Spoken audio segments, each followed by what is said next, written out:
अस्सलाम वालेकुम व्यूअर्स, उम्मीद करता हूँ आप सब खैरियत से होंगे। एफबीआर की तरफ से एक नई अपडेट आपके साथ शेयर करनी है। एफबीआर ने एक नया डॉक्यूमेंट इशू किया है जिसके मुताबिक जो बैलेंस शीट की सबमिशन की जो कंडीशन थी 30 डेज़ के अंदर, तो वो कंडीशन जो है वो ख़त्म कर दी है। आज के इस टॉपिक में हम इस चीज़ को डिस्कस करेंगे। बैलेंस शीट के हवाले से एफबीआर ने आज एक नया डॉक्यूमेंट इशू किया है। एफबीआर की वेबसाइट पे आप आएंगे तो आप अपडेट्स में ये सबसे लास्ट में ये एक नया एसआरओ है 582 amendment in sale tax rules 2006।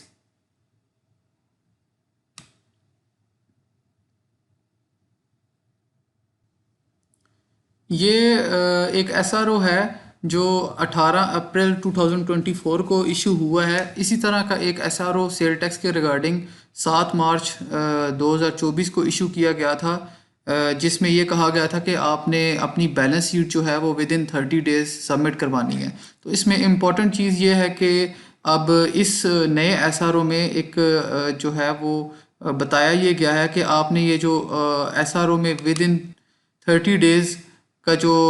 Requirement थी वो ओमिट कर दी गई है। इसका मतलब ये है कि बहुत सारे लोगों की जो सेल टैक्स रिटर्न सबमिट नहीं हो रही थी, जो लोगों ने बैलेंस शीट सबमिट की हुई थी और वो वेटिंग फॉर अप्रूवल में आ रहा था और लोगों की सेल टैक्स रिटर्न सबमिट नहीं हो रही थी, तो उन लोगों के लिए न्यूज़ ये है, गुड न्यूज़ ये है कि अब जो है वो विद इन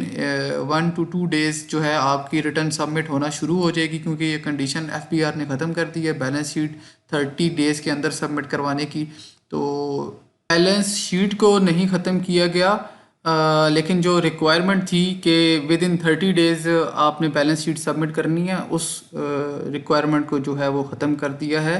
तो अभी तो जो है वो एरर आ रहा है सेल टैक्स रिटर्न सबमिट करते वक्त, लेकिन 1-2 दिन में ये इशू भी रिजॉल्व हो जाएगा और सबकी जो है वो सेल टैक्स रिटर्न सबमिट होना शुरू हो जाएंगी।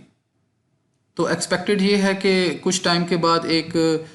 नया जो है वो एसआरओ इशू हो सकता है एफबीआर की तरफ से, जिसके अंदर डिटेल में बताया जाएगा कि आपने बैलेंस शीट किस तरीके से सबमिट करनी है, कब सबमिट करनी है, क्योंकि इसके अंदर बहुत सारी जो है वो कन्फ्यूजन्स थी, बहुत सारे क्वेश्चंस थे जो एक एसआरओ इशू हुआ था 7 मार्च को बैलेंस शीट सबमिट करने का। तो इसके अंदर क्वेश्चन ये थे कि क्या जो हमने बैलेंस शीट सबमिट करनी है वो जिस डेट को एसआरओ आया है मार्च के मंथ में, तो मार्च के मंथ तक की बैलेंस शीट सबमिट करनी है, या जो लास्ट अपडेटेड आपकी बैलेंस शीट है 30 जून 2023 की, उस डेट की बैलेंस शीट सबमिट करनी है, और क्या ये बैलेंस शीट हमें मंथली सेल टैक्स के साथ सबमिट करनी पड़ेगी, या क्या ये ईयरली सबमिट करनी पड़ेगी या क्वार्टरली सबमिट करनी पड़ेगी। तो ये बहुत सारे क्वेश्चंस थे जो कन्फ्यूजन्स थी। तो अब हो सकता है कुछ टाइम में जो है वो एफबीआर एक नया एसआरओ इशू करे जिसमें वो कंप्लीट डिटेल के साथ बताएगा कि बैलेंस शीट किस तरीके से सबमिट करनी है और कब सबमिट करनी है। तो ये आज की अपडेट थी व्यूअर्स, जो आपके साथ शेयर करनी थी बैलेंस शीट के हवाले से। जो एफबीआर ने एक नया ऑप्शन दिया था, सेल टैक्स रिटर्न सबमिट्स नहीं हो रही थी लोगों की और बैलेंस शीट्स लोग सबमिट कर रहे थे, सबमिट करने में भी इश्यूज़ आ रहे थे, अप्रूवल्स में भी इश्यूज़ आ रहे थे, और बहुत सारे लोगों की सेल टैक्स रिटर्न सबमिट नहीं हो सकी, एफबीआर को सेल टैक्स की जो है पेमेंट्स रिसीव नहीं हुई। तो इस हवाले से उन्होंने एक नया जो है वो एसआरओ इशू किया है जिसमें 30 डेज़ की रिक्वायरमेंट ख़त्म किया, और होपफुली ये जो है विद इन 1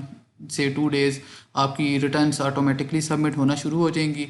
तो बैलेंस शीट के हवाले से एक्सपेक्टेड ये है कि एक नया डिटेल के साथ एसआरओ इशू होगा जिसमें कंप्लीट डिटेल्स और सारी आपके जो क्वेश्चंस थे, कन्फ्यूजन्स थी, वो क्लियर हो जाएंगी। तो व्यूवर्स, ये आज की अपडेट थी, और वीडियो अगर आपको पसंद आई है तो आपने वीडियो को लाइक ज़रूर करना है और चैनल को ज़रूर सब्सक्राइब करना है ताकि इसी तरह की नई अपडेट्स टाइमली मैं आप तक पहुंचा सकूं। Thank you very much.